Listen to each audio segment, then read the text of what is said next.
Ma'asyiral muslimin, jamaah sidang Jumat yang dirahmati oleh Allah Subhanahu wa taala. Kita awali khutbah singkat kita pada kesempatan Jumat ini dengan melantunkan pujian kita kepada Allah Subhanahu wa taala. Alhamdulillahi rabbil alamin. Segala puji bagi Allah, Rabb semesta alam. Rabb yang kita kenal dalam bahasa Arab bermakna pencipta dan pengatur. Maka Rabbul Alamin maknanya adalah pencipta segala sesuatu yang ada di alam ini, baik apakah itu yang besar maupun yang kecil. Dan dia pula lah pengatur segala sesuatu dari yang ada di dunia ini, baik yang besar maupun yang kecil. Maka kita berserah diri kepada Allah, kita tunduk patuh kepada Allah, dan kita taat terhadap apapun yang Allah perintahkan kepada kita. Inilah hakikat dari syukur yang sebenarnya.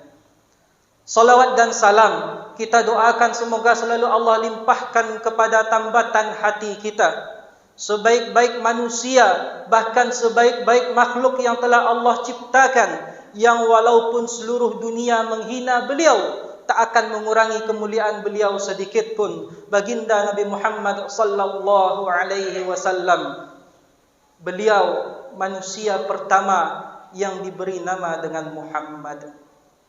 Maka menghina nama Muhammad berarti menghina pemilik pertama dari nama tersebut. Ma'asyiral muslimin rahimani wa rahimakumullah.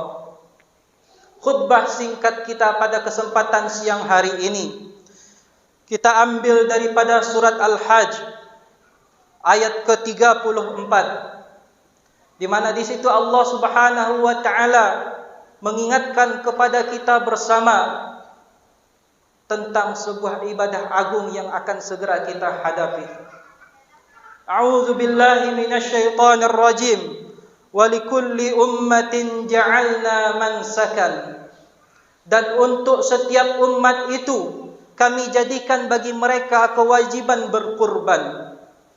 Untuk setiap umat. Maka kewajiban kurban yang akan kita hadapi tak lama lagi ini sejatinya adalah kewajiban umat-umat terdahulu pula yang telah ada sejak masa dahulunya. Sejak masa ayah kita Nabi Adam alaihi salam, telah ada semenjak masa anak beliau Habil dan Qabil, di mana kita kenal dalam sejarah Habil dan Qabil menyerahkan kurban mereka kepada Allah Subhanahu wa taala. Maka Habil menyerahkan kurban terbaiknya, hasil panen terbaiknya, dan Qabil menyerahkan apa yang lapeh kamakan saja di kita hari ini. Qabil menyerahkan apa yang tak berguna lagi oleh dia, apa yang dia sendiri tidak mau lagi untuk memakannya, dia serahkan kurban, yang penting saya sudah berkurban. Maka Allah terima kurban Habil dan Allah tolak kurban Qabil. Maka Allah terima kurban orang yang mempersembahkan yang terbaik kepada Allah Subhanahu wa taala, dan Allah tolak kurban orang yang hanya berkurban agar manusia tahu bahwa dia berkurban. Yang penting orang berkurban, saya berkurban. Orang tertulis namanya, saya ingin tertulis pula nama saya. Berapa sapi di masjid ini? Sekian. Oh, mahal kali. Cari masjid sebelah. Berapa sapi di masjid ini? Oh, ini yang paling murahnya. Inilah saya ambil. Maka ini kurbannya Qabil ini, hadirin. Kurban yang boleh jadi sah, kurbannya mungkin sah, tapi tak ada nilai kebaikan di dalamnya. Kenapa? Karena yang sisa-sisa saja kita berikan kepada Allah. Maka Allah Subhanahu wa taala, hadirin, innallaha tayyibun la yaqbalu illa tayyiba. Allah itu baik dan tidak menerima sesuatu kecuali yang baik-baik pula. Kurban kita Allah minta yang terbaik, sebagaimana ketaatan kita Allah minta pula yang terbaik. Maka bagaimana mungkin pula kita ingin masuk ke dalam surga Firdausnya, sedangkan ketaatan kita saja pas-pasan kita berikan kepada Allah. Sebagaimana mungkin Allah memberikan kepada kita surga Firdausnya jika kurban kita saja kurban pas-pasan yang kita berikan kepada Allah. Kita cari hewan yang termurah, kita cari lokasi di mana kurban yang termurah. Kita taat kepada Allah, tapi taat kita itu pas-pasan saja. Solat 5 waktu saja, tak pernah ada keinginan menambah solat sunnah. Puasa Ramadan saja, tak pernah ada keinginan menambah puasa sunnah. Taat yang wajib-wajib saja.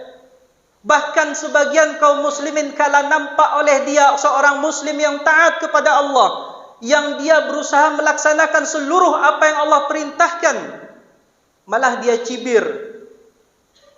Oh, ini fundamental ini. Oh, ini radikal ini.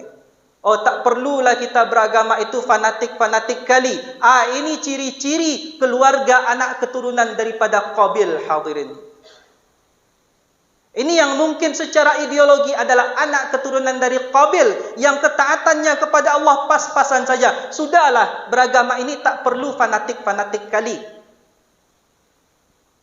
Itu hari ini Qabil ada di tengah-tengah kita, hadirin.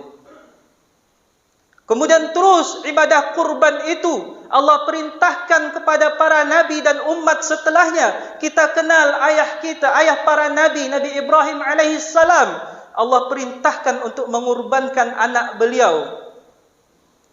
Allah perintahkan untuk mengorbankan anak beliau. Dan kita tahu dalam sejarah betapa menakjubkannya respon daripada anak beliau Ismail alaihissalam. Beliau tak pernah menolak keinginan ayahnya sendiri yang itu adalah wahyu dari Allah. Beliau tak pernah berdebat dengan ayahnya.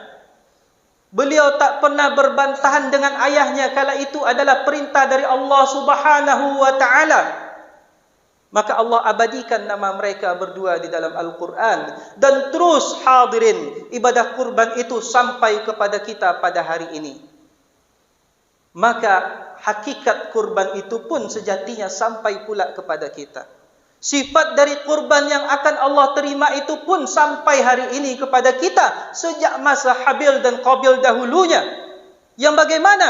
Kurban yang terbaik yang kita berikan kepada Allah Subhanahu wa ta'ala. Wa likulli ummatin ja'alna mansakan liyadhkuru ismallahi ala ma razaqahum min bahimatil an'am. Dan kami wajibkan bagi setiap umat itu suatu ibadah kurban untuk satu tujuan mulia. Apa itu? Liyadhkuru ismallah, agar mereka mengingat Allah. Karena apa? Ala ma razaqahum, atas apa yang telah Allah rezekikan kepada mereka, di antaranya min bahimatil an'am, dari hewan-hewan ternak. Maka esensi kurban sejatinya adalah zikrullah, mengingat Allah Subhanahu wa ta'ala. Maka tak boleh lagi ada kalimat ketika ibadah pelaksanaan kurban itu, kalimat yang bernada cibiran-cibiran.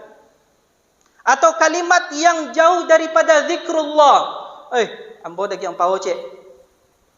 Sisian ikon tak ambo. Kau jangan dengan korang kau ambo.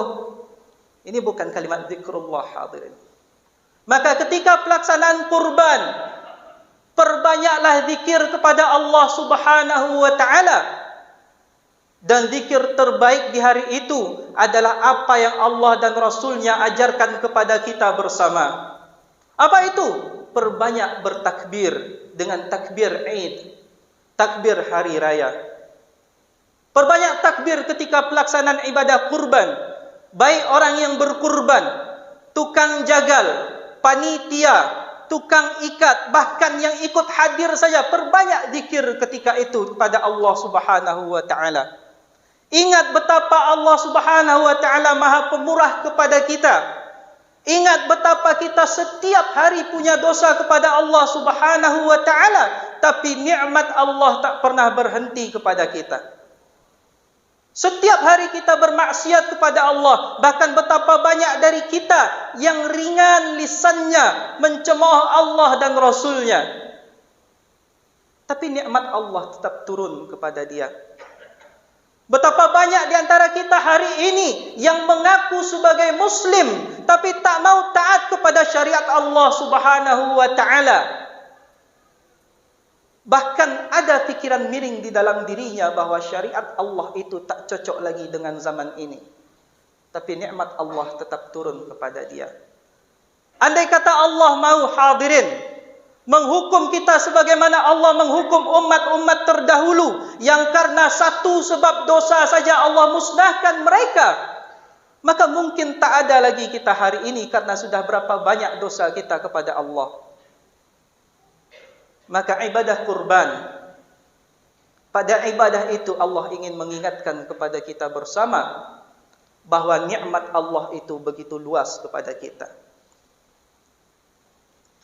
Fa ilahukum ilahun wahid. Ini esensi kurban yang kedua. Esensi yang pertama tadi bagaimana selalu mengingat nikmat Allah kepada kita. Esensi kurban yang kedua, fa ilahukum ilahun wahid falahu aslimu. Maka ilah yang kalian sembah, Tuhan yang kalian sembah adalah Tuhan yang satu, falahu aslimu. Maka kepadanya berserah dirilah kalian. Kepada siapa kita hendak berserah diri? Allahus Samad. Allah lah semata tempat kita meminta. Kepada siapa lagi kita akan taat jika bukan kepada Allah? Apa hukmal jahiliyyati yabghun? Walahu aslama man fis samawati wal ard. Apakah aturan-aturan, hukum-hukum jahiliyah yang mereka ingin pilih dalam kehidupan mereka? Apa itu hukum jahiliyah? Hukum selain hukum Islam. Walahu aslama man fis samawati wal ard. Sedangkan seluruh apa yang ada di langit dan bumi, seluruhnya berserah diri kepadanya. Kita mengaku berserah diri kepada Allah, tapi hukum Allah kita pinggirkan. Kita mengaku berserah diri kepada Allah, tapi kita merasa enteng ketika melakukan sebuah dosa besar. Na'udzubillah thumma na'udzubillah. Falahu aslimu, maka kepadanya berserah dirilah kalian. Wabasyiril mukhbitin, dan beri kabar gembira kepada orang yang taat kepada Allah Subhanahu wa taala. Maka hadirin yang dirahmati oleh Allah, Allah mengajarkan kepada kita di surat Al-Hajj ayat 34 bahwa kurban sejatinya bukan rutinitas tahunan belaka. Kurban sejatinya pertama untuk mengingat nikmat Allah kepada kita. Betapa kita ini sering, mohon maaf, kurang ajar kepada Allah, tapi nikmat Allah tak pernah putus kepada kita. Dan kurban esensi keduanya adalah mentauhidkan Allah Subhanahu wa taala, mengesahkan Allah, menyerahkan diri kita sepenuhnya untuk taat terhadap apapun yang Allah perintahkan. Maka jaga ketaatan kita di hari-hari kurban nanti. Jaga ketaatan kita. Jangan lagi tinggalkan solat kita, karena tidak lucu jika kita berkurban tapi di saat bersamaan kita meninggalkan solat zuhur dan solat asar. Ini yang banyak terjadi hari ini. Karena sibuk berkurban lupa solat. Apakah itu, mohon maaf, panitia? Sebagian, tidak semuanya tentu. Ataukah itu tukang jagal atau yang berkurban sendiri karena sudah antusias lupa solat. Maka jaga ketaatan kita. Anak istri kita ketika berlebaran ingatkan untuk selalu menjaga auratnya. Karena bagaimana mungkin kita berkurban kepada Allah, kita mengaku taat kepada Allah, tapi kita biarkan anak dan istri kita membuka auratnya di hari raya.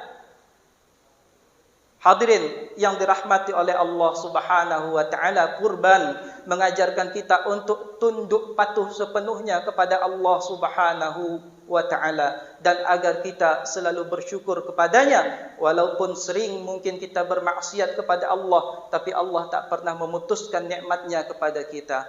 Fa'tabiru ya ulil absar la'allakum turhamun. Alhamdulillah wa kafa. Wassalatu wassalamu ala nabiyyina al-mustafa wa ala alihi wa bihadihi man ihtada. Ashhadu an la ilaha illallah wahdahu la syarika lah wa ashhadu anna Muhammadan abduhu wa rasuluhu alladzi la nabiyya ba'dah. Allahumma salli ala Muhammad wa ala ali Muhammad كما صليت على إبراهيم وعلى آل إبراهيم إنك حميد مجيد. معاشر المسلمين rahimani wa rahimakumullah. Surat Al-Hajj ayat 34 tadi mengisyaratkan kepada kita bersama isyarat yang sama yang Allah berikan dalam surat Al-Kautsar. A'udzu billahi minasyaitonir rajim. Bismillahirrahmanirrahim. Inna a'tainakal kautsar. Sungguh kami telah memberikan kepada kamu nikmat yang banyak. Maka karena kami telah memberikan kepadamu nikmat yang banyak, fasholli li rabbika wanhar. Maka salatlah karena Rabbmu dan berkurbanlah. Para ulama tafsir mengatakan bahwasanya fasholli li rabbik itu hanyalah sebuah majaz dari makna yang lebih besar dari itu. Apa maknanya? Fasholli li rabbik, salatlah karena Rabbmu, maksudnya adalah tauhidkan dirimu, esakan Rabbmu, tunduklah kepada Allah Subhanahu wa taala semata, taatlah kepada Allah taala semata. Fasholli li rabbik, salatlah karena Rabbmu, maknanya adalah akhlis dinak, murnikan agamamu karena Allah. Murnikan dirimu dalam beragama, tunduk patuh sepenuhnya kepada Allah Subhanahu wa taala, beragamalah karena Allah semata. Wanhar, dan berkurbanlah. Para ulama ahli tafsir juga mengatakan bahwasanya wanhar adalah simbolisasi dari sebuah makna yang lebih besar dari itu. Apa itu? Berkurbanlah maknanya adalah berbagilah kebahagiaan dengan orang lain. Bersyukurlah dengan cara apa? Bersyukurlah dengan cara bagi kenikmatan yang engkau punya itu dengan orang lain. Maka hadirin yang dirahmati Allah Subhanahu wa taala, kurban pertama, dia harus dilandasi dengan ketauhidan kepada Allah. Dia haruslah menjadi sebuah momentum yang mengingatkan kita untuk sepenuhnya taat kepada Allah dan tak pernah memilih-milih syariat Allah. Kedua, kurban mengajarkan kepada kita bahwa esensi terbesar dari rasa syukur adalah bagaimana membagi nikmat Allah itu kepada orang lain. Maka hati-hati hadirin. Innallaha wa malaikatahu yusalluna 'alan nabi ya ayyuhalladzina amanu sallu 'alaihi wa sallimu taslima. Allahumma salli 'ala Muhammad wa 'ala ali Muhammad kama sallaita 'ala Ibrahim wa 'ala ali Ibrahim innaka Hamidum Majid. Allahumma ighfir lil muslimina wal muslimat wal mu'minina wal mu'minat al-ahya'i minhum wal amwat innaka sami'un qaribun mujibud da'wat ya qadiyal hajat. Allahumma la tada' lana dhanban illa ghafartah wa la hamman illa farrajtah wa la daynan illa qadaitah wa la maridan illa shafaitah ولا ميتا إلا رحمته ولا حاجة من حوائج الدنيا والآخرة إلا قضيتها ويسرتها يا رب العالمين. اللهم وفقنا لما تحبه وترضى. اللهم وفق شبابنا. اللهم وفق فتياتنا. اللهم وفق رؤساءنا وولاة أمورنا. اللهم وفقنا كلنا لما تحبه وترضى يا رب العالمين. اللهم لا تجعل الدنيا أكبر همنا ولا مبلغ علمنا. اللهم لا تسلط علينا بذنوبنا من لا يخافك ولا يرحمنا. اللهم إنا نشكو إليك ضعف قوتنا فانصرنا وارحمنا يا أرحم الراحمين. اللهم انصرنا وانصر إخواننا المستضعفين في مشارق أرضك ومغاربها يا رب العالمين. ربنا آتنا في الدنيا حسنة وفي الآخرة حسنة وقنا عذاب النار. وصل اللهم على حبيبنا محمد وعلى آله وأصحابه وسلم والحمد لله رب العالمين. أقيموا الصلاة.